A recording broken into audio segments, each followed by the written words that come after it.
Movie की शुरुआत 5000 साल पहले से होती है, जहाँ पर हम एक जालिम राजा को हुकूमत करता हुआ देखते हैं। एक वो भी वक्त था जब ये शहर आज़ाद हुआ करता था, लेकिन अब इस जालिम राजा ने यहाँ के लोगों को अपना गुलाम बनाकर रखा हुआ था। ये राजा यहाँ के सभी लोगों से ज़मीन की खुदाई करवा रहा होता है। दरअसल इसे एक ऐसे मटेरियल की तलाश थी जो कि इसे जादुई शक्तियाँ दे सकता था, जिसकी बदौलत ये और ज़्यादा ताकतवर हो सकता था और सिर्फ इस शहर पर ही नहीं बल्कि पूरी दुनिया पर हुकूमत कर सकता था। बेसिकली इस मटेरियल का नाम इटर्नियम है, जिसकी मदद से वो एक ऐसा ताज बनाएगा जिससे वो अपने अंदर सुपर हीरोज़ वाली पावर्स हासिल कर सकता है। यहाँ पर मामूल के मुताबिक मजदूर खुदाई कर रहे होते हैं और इसी दौरान एक मजदूर को वो इटर्नियम पत्थर मिल जाता है, जिसको वो जालिम राजा हासिल कर लेता है और बहुत जल्द ही वो अपना ताज बना लेता है, जिसको पहनने से उसे बहुत सी ताकतें मिलने वाली हैं। इसी दौरान हम एक छोटे लड़के को देखते हैं जो कि उस जालिम राजा के खिलाफ खड़ा हो जाता है। वो गांव वालों को समझाता है कि हमें इस जुल्म से बचना चाहिए और इसके सामने नहीं झुकना चाहिए। लेकिन जब जालिम बादशाह को पता चलता है कि ये तो मेरे खिलाफ खड़ा हो रहा है, तो वो उसे मारने का हुक्म दे देता है। और जैसे ही उसे मारा जा रहा होता है, वो लड़का गायब हो जाता है और एक ऐसी जगह आ जाता है जहाँ पर बहुत सारे देवता बैठे हुए थे। वो 6 गॉड्स इस लड़के को कहते हैं कि तुम्हारे अंदर हिम्मत है और हमें ये बहुत अच्छा लगा, इसीलिए हम तुम्हें एक ऐसी पावर देने जा रहे हैं कि अगर तुम एक लफ्ज़ शज़ाम बोलोगे तो तुम्हारे अंदर हम सबकी पावर्स आ जाएंगी और तुम इतने ताकतवर बन जाओगे कि तुम आराम से उस जालिम राजा को हरा सकते हो। ये छोटा लड़का ऐसे ही करता है। वो शज़ाम बोलता है और बहुत ज़्यादा पावरफुल हो जाता है और फौरन ही वो उस राजा के महल में आ जाता है, जहाँ पर वो अपना शैतानी ताज पहन रहा होता है ताकि उसके पास बहुत सारी पावर्स आ जाएं। लेकिन वो छोटा लड़का जो कि शज़ाम बोलने के बाद बहुत ज़्यादा पावरफुल बन गया था, वो वहाँ पर आकर तबाही मचा देता है और सबको मारना शुरू कर देता है। ये इतने गुस्से में होता है कि वो उस जालिम बादशाह के साथ साथ पूरे शहर को ही तबाह कर देता है। और यहीं से कहानी जाती है 5000 साल बाद और हम प्रेजेंट का टाइम देखते हैं। यहाँ पर भी हमें वही शहर दिखाया जाता है जहाँ पर एक गैंग ने पूरे तरीके से कब्जा किया होता है। वो लोगों पर जुल्म कर रहे हैं, लूट मार कर रहे हैं और पूरी तरह से सिटी को कंट्रोल में किया हुआ है। दरअसल इस गैंग का एक ही मकसद है, यानी कि उस ताज को तलाश करना। ये उसी ताज को तलाश कर रहे हैं जो कि 5000 साल पहले उस जालिम राजा ने बनवाया था। वो खुद तो मारा गया, लेकिन उसका ताज आज भी इसी शहर में कहीं ना कहीं दफन है। अब हम एक लड़की को देखते हैं जिसका नाम एड्रियाना है। वो भी इसी ताज को ढूंढ रही होती है। ये लड़की पुरानी चीज़ों को ढूंढने में काफ़ी एक्सपर्ट थी, क्योंकि ये एक आर्कियोलॉजिस्ट है, यानी कि ये वो लोग होते हैं जो कि ज़मीन की खुदाई करते हैं और हिस्ट्री की काफ़ी चीज़ों की मालूमात भी रखते हैं। तो ये लड़की एड्रियाना एक केव में जाती है, जहाँ पर बहुत सारी कोशिशों के बाद उसे वो क्राउन मिल जाता है। अभी एड्रियाना और उसके दोस्त इस बात को लेकर खुश हो ही रहे होते हैं। हमें पता चलता है कि उसका एक दोस्त जिसका नाम इस्माइल है, वो उसी गैंग के साथ मिला हुआ है जिन्होंने पूरे शहर पर कब्जा किया हुआ है। तभी इस्माइल अपने साथ आए एक साथी को मार देता है और अपने गैंग के दूसरे लोगों को भी उसी गार में बुला लेता है। ये सब लोग उसकी तरफ गन पॉइंट करते हैं और कहते हैं कि एड्रियाना हमें वो ताज दे दो। तभी ये लड़की नीचे देखती है और वहाँ पर कुछ लफ्ज़ लिखे होते हैं। जब ये उनको पढ़ती है तो इसके मुंह से निकल जाता है शज़ाम। ये लफ्ज़ बोलते ही वहाँ पर ब्लैक एडम आ जाता है और वहाँ पर मौजूद तमाम गुंडों को ख़त्म करने लगता है। वो उन सबको इतना मारता है कि कोई भी नहीं बच पाता, जबकि इस्माइल जो कि गुंडों के साथ मिला होता है वो वहाँ पर मरने का नाटक करता है, इसीलिए उसकी जान यहाँ पर बच जाती है। जबकि एड्रियाना ने ब्लैक एडम को दोबारा से जिंदा किया होता है, दोबारा से बुलाया होता है, तो वो उसको कुछ भी नहीं कहता। अभी ब्लैक एडम वहीं पर होता है कि गैंग के कुछ लोग वहाँ पर आ जाते हैं और उस पर एक स्पेशल वेपन से अटैक करते हैं। ये वेपन उसी इटर्नियम मटेरियल से बना होता है जिससे वो ताज बनाया गया था। और जैसे ही ये मिसाइल ब्लैक एडम को लगता है तो उसे वाकई ही दर्द महसूस होता है। ब्लैक एडम उस मारने वाले गुंडे की तो जान ले लेता है, लेकिन साथ खुद वहाँ पर बेहोश हो जाता है क्योंकि उससे वो मिसाइल लगा था। यहाँ पर हमें ये पता चलता है कि इटर्नियम ऐसा मटेरियल है जो कि ब्लैक एडम की कमज़ोरी है और इसी मटेरियल से ब्लैक एडम को मारा भी जा सकता है। ये देखकर एड्रियाना काफ़ी ज़्यादा परेशान हो जाती है और ब्लैक एडम को अपने घर साथ ले जाती है। जैसे ही ब्लैक एडम को होश आता है तो वो यहाँ पर एड्रियाना के बेटे से मिलता है। ये बच्चा ब्लैक एडम को कहता है कि आप 5000 साल से उस गार में बंद थे। अब क्योंकि ये शहर गुलामी की ज़िंदगी बसर कर रहा है और वो गैंग हमें जीने भी नहीं दे रहा, तो आप हमारे लिए एक मसीहा बनकर आए हैं, तो आप ही उस गैंग से हमारे शहर को बचाओगे। ब्लैक एडम को इस चीज़ की कोई परवाह नहीं थी। वो कहता है कि 5000 साल पहले ये मेरा शहर था, लेकिन अब यहाँ पर सब कुछ बदल चुका है और मैं इस शहर को बचाने का जिम्मेदार नहीं हूँ। मुझे इस शहर और यहाँ के लोगों से कोई मतलब नहीं है। और ये कहते ही वो घर से बाहर आ जाता है और शहर में फिरने लगता है और वो शहर को देखने लगता है। इसके बाद हम एक फीमेल लीडर को देखते हैं जिसका काम दुनिया में आने वाले सुपर हीरोज़ और सुपर विलन्स को रोकना था। दुनिया में ऐसे हालात रखने होते हैं जिसकी वजह से आम लोगों को कोई भी मुश्किल ना आए। और ना ही हमारी दुनिया को क्या खतरा हो। वो यहाँ पर एक सुपर हीरो यानी हॉकमैन से बात कर रही होती है। वो कहती हैं कि ब्लैक एडम अब वापस आ चुका है और अगर उसे रोका ना गया वो पहले की तरह ही बहुत सारी तबाही मचा सकता है, और अगर वो पागल हो गया या गुस्से में आ गया तो उसे रोकना नामुमकिन है। हॉकमैन इस चीज़ के लिए राजी हो जाते हैं और अपनी टीम को इकट्ठा करने लगते हैं, जिसमें और भी बहुत सारे सुपर हीरो शामिल होते हैं और सब मिलकर ब्लैक एडम को पकड़ने के लिए निकल जाते हैं। दूसरी तरफ गैंग के कुछ लोग एड्रियाना के घर पर जाते हैं क्योंकि उनको पता था कि वो ताज अभी भी एड्रियाना के पास ही है और वो ताज ही लेने गए थे। और जैसे ही वो लोग एड्रियाना की फैमिली पर हमला करने वाले होते हैं तो ब्लैक एडम वहाँ पर आ जाता है और उनको बचाता है और उस गैंग के लोगों को मारता है। और बचे हुए लोगों से ये भी फाइट कर ही रहा होता है कि तभी उस वक्त हॉकमैन की बनाई हुई टीम वहाँ पर आ जाती है और वो ब्लैक एडम से लड़ने लगते हैं। लेकिन अभी भी ब्लैक एडम इन पर भारी था। वो गैंग के लोग और जस्टिस सोसाइटी दोनों मिलकर भी इसका कुछ नहीं बिगाड़ पा रहे थे और आखिरकार ब्लैक एडम वहाँ से चला जाता है। तभी जस्टिस सोसाइटी की टीम जो कि हॉकमैन की बनाई हुई थी वो एड्रियाना के पास आते हैं और उसे कहते हैं कि तुम हमारी उसे पकड़ने में मदद करो। लेकिन तब एड्रियाना उनसे कहती है कि तुम तब कहाँ थे जब हम पर जुल्म हो रहे थे, मैंने तो तुम्हें कभी पहले नहीं देखा। एक ब्लैक एडम ही था जिसने हमें बचाया है और जब मैं मरने वाली थी तो उसी ने मुझे बचाया था। वो लोग उससे कहते हैं कि जिसे तुम अपना बचाने वाला समझ रही हो वो बहुत ज्यादा खतरनाक है। आज से 5000 साल पहले भी उसने हमारे इसी शहर को पूरी तरह से तबाह कर दिया था और बिल आखिर ये एड्रियाना को राजी कर ही लेते हैं। इसीलिए एड्रियाना उनको ब्लैक एडम के पास ले जाती है ताकि ये सब बैठ के बात कर सकें, ताकि वो एक दूसरे को समझ सकें और इनके आपस की फाइट खत्म हो जाए।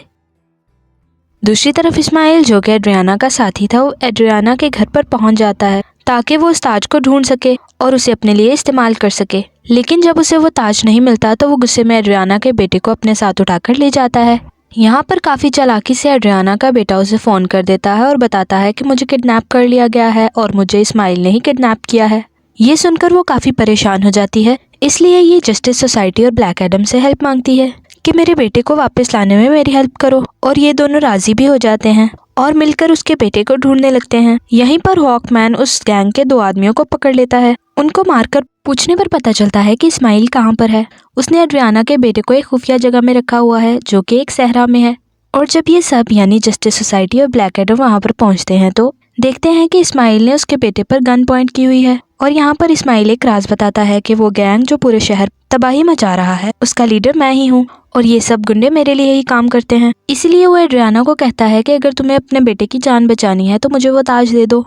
तो ये परेशान माँ उसको वो ताज दे देती है ताकि उसके बेटे की जान बच सके। लेकिन इसके बावजूद भी वो उस बच्चे पर गोली चला देता है और जैसे ही ब्लैक एडम ये सब देखता है तो वो तेज स्पीड से उड़ता हुआ आकर उसकी जान बचा लेता है और यहाँ पर इस्माइल को अपनी लाइटनिंग से जलाकर मुकम्मल तरीके से ख़त्म कर देता है।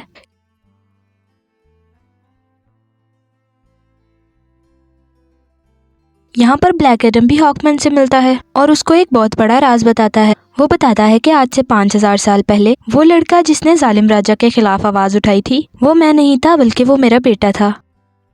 और जब वो जालिम राजा मेरे बेटे को मार रहा था तो वो वहीं से गायब हो गया था। इस चीज को देखते हुए जालिम राजा को बहुत ज्यादा गुस्सा आया क्योंकि वो मेरे बेटे को ढूंढ नहीं पा रहा था। तो उसने मुझे और मेरे घर वालों को पकड़ लिया और हमें बहुत ज्यादा मारा पीटा। हमें बहुत बुरे तरीके से मारा गया कि शायद कोई जानवरों के साथ भी ऐसा सलूक नहीं करेगा। देखते ही देखते मेरी वाइफ वहीं पर मारी गई और मैं भी तकरीबन मरने ही वाला था। तभी मेरा बेटा मेरे पास वापस आ गया जिसके पास बहुत सारी शक्तियाँ थी और उसने अपनी सारी पावर्स मुझे दे दी, यानी कि अब सारी पावर्स मेरे अंदर आ चुकी थी। और अभी हम दोनों बात कर ही रहे थे कि जालिम राजा ने फिर से हम दोनों पर हमला कर दिया। वहाँ पर मैं तो बच गया क्योंकि मेरे पास बहुत सारी पावर्स थी, लेकिन मेरा बेटा वहीं पर मारा गया। अपने बेटे को मरता हुआ देखकर मुझे बहुत ज्यादा गुस्सा आया और मैंने जालिम राजा और उसके लोगों को तो मार दिया, लेकिन वो शक्तियाँ वो पावर्स मेरे काबू में नहीं रही और मैं अपनी पावर्स को कंट्रोल में नहीं कर सका और मेरे देखते ही देखते वो पूरा शहर बिल्कुल तबाह हो गया। मेरा ऐसा करने की वजह से वो देवता जिन्होंने मेरे बेटे को शक्तियाँ दी थी और अब वो शक्तियाँ मेरे पास थी वो बहुत ज़्यादा नाराज़ हो चुके थे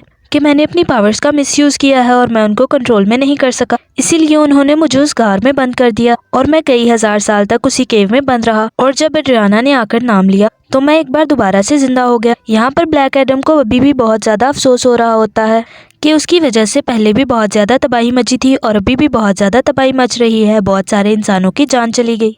वो हॉकमैन को कहता है कि अब मैं सरेंडर करना चाहता हूँ, मैं अपनी पावर्स को ख़त्म करके तुम लोगों के हवाले करना चाहता हूँ ताकि मेरी वजह से किसी को कोई नुकसान ना हो। इसके बाद ब्लैक एडम दोबारा से शज़ाम बोलता है और अपनी एक नॉर्मल फॉर्म में आ जाता है, यानी कि वो एक नॉर्मल इंसान बन जाता है जिसके पास इस वक्त सुपर पावर्स नहीं है। और जब तक ये दोबारा से शज़ाम नहीं बोलेगा ये दोबारा से ब्लैक एडम नहीं बन सकता। इसीलिए वो उनसे कहता है कि तुम ऐसा करो जिससे मैं दोबारा से ये वर्ड कभी बोल ही ना सकूं। इसके बाद ब्लैक एडम को पानी में डाल दिया जाता है और उसके मुंह में एक ऐसी डिवाइस डाली जाती है जिसकी वजह से वो बोल ही ना पाए। ये एक छोटी सी जेल होती है जिसमें ब्लैक एडम को बंद कर दिया जाता है।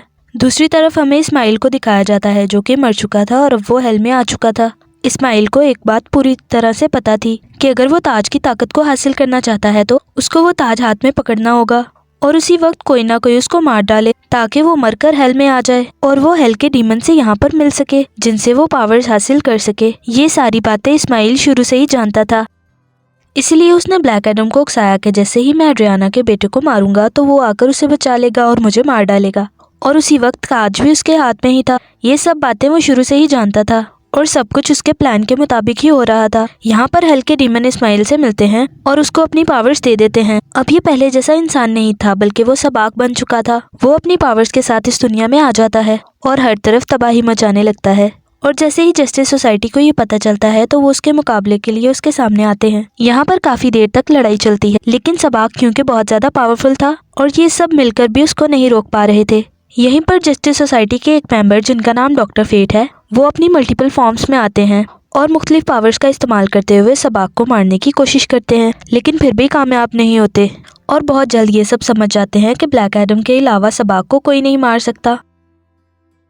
इसीलिए वो यहाँ पर ब्लैक एडम से टेलीपैथी के जरिए बात करने लगते हैं और उसको बताते हैं कि हमें तुम्हारी हेल्प की ज़रूरत है और यहीं से उसकी बहुत ज़्यादा हेल्प भी करते हैं ताकि वो खुद को आज़ाद करवा सके। वो वहाँ से निकलते ही वहाँ के कुछ सोल्जर्स को मारता है, पानी से बाहर आता है और जैसे ही वो बाहर आता है तो वो बोलता है शज़ाम, जिसकी वजह से उसे ब्लैक एडम की पावर्स मिल जाती हैं और बगैर वक्त ज़ाया किए सबाक के पास जाने लगता है। दूसरी तरफ जस्टिस सोसाइटी के लोग अभी भी सबाक से लड़ रहे होते हैं और उसी दौरान उनका एक टीम मेंबर डॉक्टर फेट वहाँ पर अपनी जान से हाथ धो बैठता है, यानी कि मारे जाते हैं।